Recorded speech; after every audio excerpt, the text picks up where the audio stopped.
શું શું મિત્રો તમને ખબર છે આ કુમળા જે પાંજરાને એમાંથી આથણું પણ બની શકે છે? તો આવશે આગળ વ્લોગમાં બનાવી દેજો વ્લોગમાં મિત્રો. હેલો મિત્રો, કેમ છો? આશા રાખું છું તમે બધા ખુશ જશો. તો આજે આપણે પાછું જવાનું છે ભૂતનાથ મંદિરે, અને જે અમુક વનસ્પતિ નાના છોડવા રહી ગયા છે જે આપણે વિધિમાં અમુક કાર્યમાં પણ ઉપયોગી છે અને તેની ઉપયોગિતા છે, તો એના વિશે જાણવાનું છે. તો બનાવી દેજો વ્લોગમાં, અને ચેનલમાં ન હોય તો સબસ્ક્રાઈબ કરી દેજો. તો ચલો મિત્રો, ચલો જઈએ. તો ફાઇનલી મિત્રો અમે આવી ગયા છે અહીંયા જય મેડીમાં અને જય મોગલમાં. અમે રોડ ઉપર ચડી ગયા છે.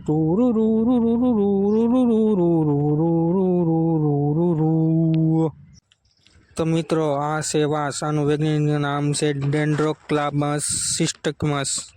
આ વાંસ છે મિત્રો, અને હિન્દી ભાષામાં વાંસ કહેતા. 15 થી 20 ફૂટનો લાંબો વધેલો છોડ છે. તેના પર લાંબા પાતળા પાન આવે છે અને વાંસના ઝૂંડમાં ઝૂંડ થાય છે. જો મિત્રો આવા રીતના કુમળા ફૂટી નીકળે છે મિત્રો, અને આ ફણગા ઘણું જોર હોય છે તેથી પથ્થરને પણ તોડીને બહાર આવી શકે છે મિત્રો. આ છે ને વાહડો છે, જો મિત્રો કેવડો મોટો છે. આમાં નાના કુમળા ફૂટે છે ને, જે એમાં આપણે આથણું પણ બનાવી શકીએ છીએ મિત્રો. આ સિવાય આમાંથી વાંસમાંથી આ ટોપલા, ખુરશી, સાપરા તથા ભીત વગેરે બનાવવા પણ ઉપયોગી છે. વાંસની ઇમારત કામમાં ઘણી વપરાય છે, અને થાંભલા પછી પાલક વગેરે બનાવવામાં આવે છે મિત્રો. વાંસમાંથી વાંસનું કપૂર નીકળે છે, તે ખાંસીમાં તથા દાંતના ઘણા ઉપયોગી લેવાય છે. બહુમૂત્રમાં વાંસના લીલા અથવા સૂકા પાનનો ઉકાળો આપવામાં આવે છે. વાંસ વાવવાથી વંશ વહેલો થાય છે એવી માન્યતા છે મિત્રો. સંતાન દીર્ઘાયુ થાય છે મિત્રો. તો આ રીતના વાંસની ફાયદા છે મિત્રો. તમને તો વાંસની થોડીક જ ફાયદા છે. તો આ ઘાસના કુળની સૌથી વધુ ઊંચી ધરાવતી વનસ્પતિ છે. 20 થી 50 ફૂટ ઊંચો છોડ છે મિત્રો.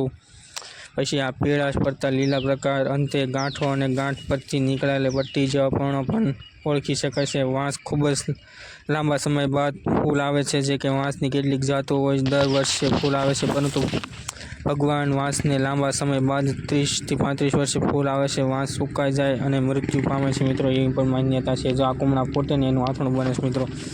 વાંસનો સૌથી મોટો ઉપયોગ કાગળ બનાવવામાં આવે છે. પછી કુલ વાંસનો લગભગ 75 થી 100 કાગળમાં વપરાય છે. અને બીજો ઉપયોગી છે તો કે વાંસના ટોપલા, ચટાઈ, બાસ્કેટ, રમકડા, મકાન તથા નાના ઝૂંપડા બનાવવા પણ વપરાય છે મિત્રો. વાંસના ડાંગના રૂપમાં પણ વપરાય છે. કૂણા વાંસનું આથાણું પણ થાય છે મિત્રો. જે આના દેખાય ને કૂણા, આ જો તમને દેખાડું ફણગા, જો આવી રીતના ઉગી નીકળે ને એમાં જે કૂણા હોય ને ફૂટેલા, એને તરત કાપીને તમે બનાવો ને તો આથણું થાય છે મિત્રો. આપને તો એટલી માહિતી ખબર હતી. તમને આની વિશે કંઈ માહિતી હોય તો જરાક કોમેન્ટ કરી દેજો મિત્રો. બાકી આને ઢોરમાં ચારા તરીકે પણ ઉપયોગ થાય છે. તો આ રીતના આની ઉપયોગિતા છે મિત્રો. જોઈ લે, અમારી પાછળ છે ને બહુ મોટો વાંસ છે. આ એક જ વાંસ છે, બીજા તો બધા નાના છે મિત્રો. આ ગમે ને નહીં થતા, આના રોપડા લઈને વાવવા પડે છે મિત્રો. અને ઘણા વર્ષો થઈ ગયા છે ત્યારે આવો વાંસ થયો છે મિત્રો. તો તમને આની વિશે કાંઈ જરૂર માહિતી હોય તો જરાક કોમેન્ટ કરી દેજો મિત્રો. જો આવી રીતના કૂણા હાવ પાંદડા દેખાય ને, જો એનું આથણું બને મિત્રો. તો આ મારી પાસે જોઈ શકો છો તમે, વાંસ છે મિત્રો. આ ખુલ્લી જગ્યામાં પણ ઉગી શકે છે. તો આ વાંસ વાવવા અને તમે ભાળો ને તો આને ઓછા કાપવા મિત્રો. ઉપયોગ તો બહુ આવે છે, પરંતુ આપણે કાપી નાખીએ છીએ. તો આને દવામાં ઉપયોગી છે અને આથણું બનાવવામાં ઉપયોગી છે. તો તમને આના વિશે કંઈ જરૂર માહિતી હોતી તો કોમેન્ટ કરજો. તો આપણે આવા જ વ્લોગ હમણાં થોડાક દી લાવવાના છે માહિતી આધારિત વનસ્પતિની એની. તો જોઈ લો મિત્રો, આવી રીતના વાંસ હોય છે. તો આવા જ વ્લોગ જોવા ચેનલને લાઈક, શેર અને સબસ્ક્રાઈબ કરી દેજો મિત્રો.